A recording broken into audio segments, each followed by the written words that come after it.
We're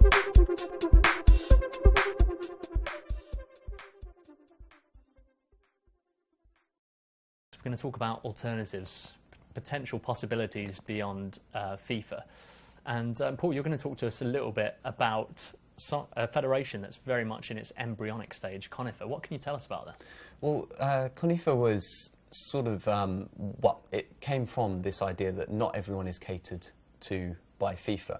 There's a lot of people in the world who don't fit into FIFA's brackets for being a country that they acknowledge. People from states and identities that aren't recognised by FIFA still have a strong sense of identity and want to play football. So there have always been little tournaments cropping up for these countries that are technically not legitimate countries in the eyes of FIFA. And ConIFA is the latest incarnation of a kind of alternative to FIFA, and it contains people kind of across the world who feel that they have an identity, and that identity doesn't put them into the brackets that FIFA want them in. So, for example, you couldn't be Catalan in the eyes of FIFA, you're Spanish.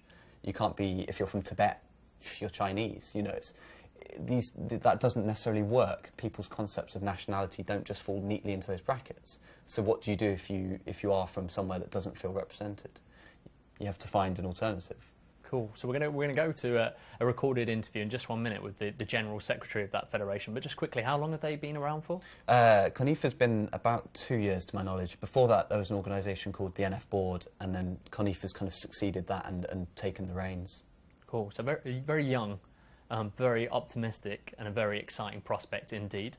So as I say, Paul interviewed Sascha Düerkop, the General Secretary of ConIFA, very recently indeed, and we're going to play that out right now. Hi, Sascha. Thanks for joining us here on the show. Hey, Paul. Thanks for inviting me. You're technically competing with FIFA, or are you just sort of set up as an alternative for countries that couldn't be in FIFA, or peoples that couldn't be in FIFA anyway? First of all, our aim is to let people represent the entity they really feel for, because we think that international football is not like club football, that you can represent a club that pays you for representing it, but it should be all about passion and what you really feel for by your heart.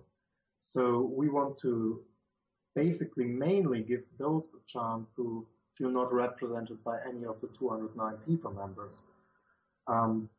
But of course, we could be seen as kind of an opposition or alternative to FIFA in the way we set up world tournaments and we bring people from all over the world together. And obviously, we are not at all against bringing in FIFA teams. We are actually working on setting up friendly matches between FIFA teams and our members. So we are not against FIFA in general, absolutely not. But we look to more focus on the social aspects of football, on bringing people together, and don't wait with the big money, to be fair. So if people want to follow that, no matter if in FIFA or outside FIFA or wherever they are, they're very welcome to join us for playing football, international football. Do you feel that at the moment, with there's a lot of anger being directed at FIFA, has that had any impact at all on the amount of attention that ConIFA's been getting over these last few weeks? Yeah, actually it had. Our Twitter account and social media accounts, but also emails are getting flooded right now. There are a couple of teams, even from FIFA, who approached us now that they are not really happy with the way FIFA is working right now, and that they would love to do a more social aspect football match against a member of us. One FIFA member even is thinking about leaving FIFA and joining us instead. We don't know if we want that right now, but we'll at least get up some negotiation with them. So yes, the interest is getting more and more. Also, more media, more fans are approaching us right now. So we hope that will lead for good for our European Football Cup, of course. It brings up a very interesting topic about whether FIFA can actually have a monopoly over effectively international football. And it's sort of presumed that countries, once they sign up with FIFA, are bound to FIFA and not allowed to play anywhere else. But Is that actually the case?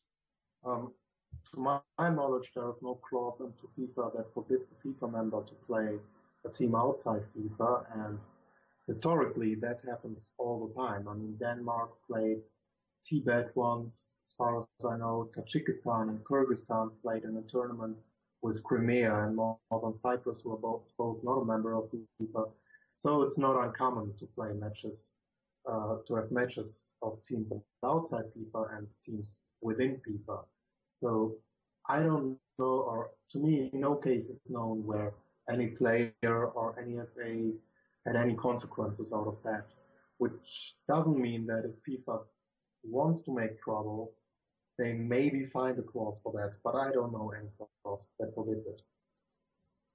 Going forwards, in terms of your ambitions for ConIFA, where would you hopefully be in say 5 years' time? Would ConIFA be actually competing with FIFA in terms of membership, or is that a much more? Is there a different goal for you? Actually, we're not looking to have the most members or as many members as possible. What we would like to achieve in the next 5 or 10 years is having a stable organization which is in a position to hold tournaments every second year or maybe even every year, and also assist our members to get to those tournaments and to help them building a national team and the structure you need to do so.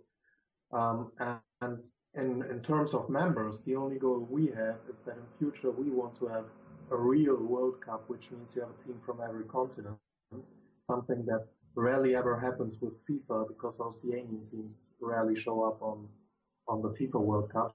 So we think in a real World Cup, every continent should feel the team, and that's one of our most important goals to achieve, which is obviously not that easy to speak about minorities or little regions who are not that wealthy to, I don't know, fly over from South America to Asia or the other way around. Well, that's fantastic. Thank you so much for your time, Sascha, and all the very best with ConIFA. It sounds like a fantastic project. Thank you, Paul. Brilliant. We want to see Germany there one day. Thank you so much, Sascha, for joining us there. Much appreciated. We've teased you there as well. We showed you the bronze medal match, but if you actually head over to their Twitter or their website, so the Twitter is @ConIFA_official, or head over to their website and you can actually see the final as well. In terms of the next tournament, Paul, that's intrigued me. That's whetted my appetite. When do I actually get to see the next tournament? Is it another 4 years? Or No, it's it's 2015 and it's in the summer, and it's going to be in the Isle of Man. And it's the European Championships this time. So it's going to be kind of an alternating thing, European, then World, then European, then World. And presumably they haven't got any sort of television rights or anything like that at this stage, but can you still watch it? How do I... Well, actually, yeah, it looks like it will be televised probably in the UK. They're still kind of tying up the deals, but it will certainly be online, and they've got deals all across Europe at the moment, so I think the UK will follow. Cool. And what's your personal reaction to this? Some people might look at it and go, oh, it's quite trivial. It hasn't got the major nations. It won't last. I mean, how do you feel optimistic about it? I think it's fantastic. I think it's exactly what football's been calling out for. Because for so long, people have been saying, well, for a start, people have been saying FIFA isn't right, but there's no alternative.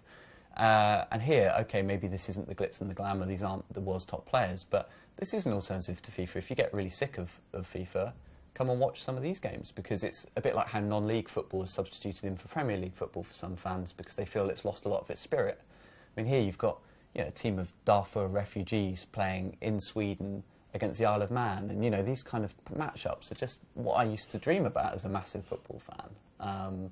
And I think it's done wonders for people who felt unrepresented. I think these days people in society generally are coming to see that nationality and identity is much more than just where you're born. You can be in one country and feel like you're from another. You can have very strong heritage from one country. And I think that's what this represents. It represents nationality for a changing world.